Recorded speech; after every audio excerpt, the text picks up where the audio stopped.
Have you ever heard a report about a mission trip and couldn't believe it? The numbers were just staggering.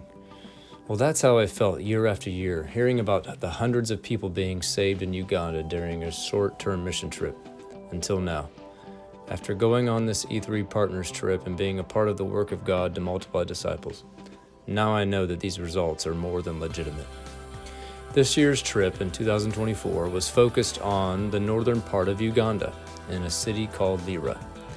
We were assigned to 4 different existing churches with the task of mobilizing and training them in 2 Timothy 2:2 methods, where they could learn how to multiply themselves and with God's help start house churches immediately. I know it seems too good to be true, but with the right conditions and soil to plant those seeds in, you can expect consistent results. We worshiped with the churches on Sunday and enjoyed a grassroots, natural, and fun worship without instruments. The rhythm and spirit they sang with was contagious. The next day, we began training bright and early at 8:30 a.m. We explained the vision and methods we intended to use this during the week, and we started into the material.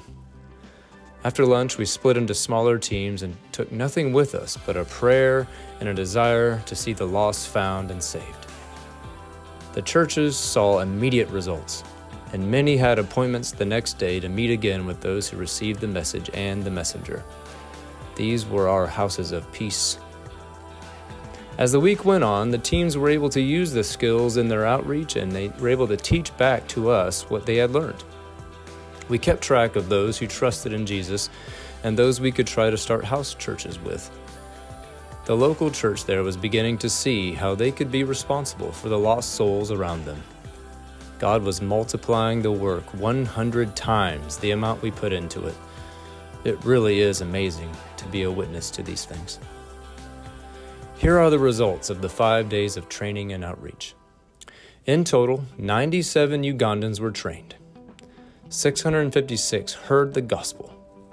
189 salvations. 19 new home churches were started, and we had 81 baptisms. This was through the Training for Trainers discipleship at 4 different locations in northern Uganda.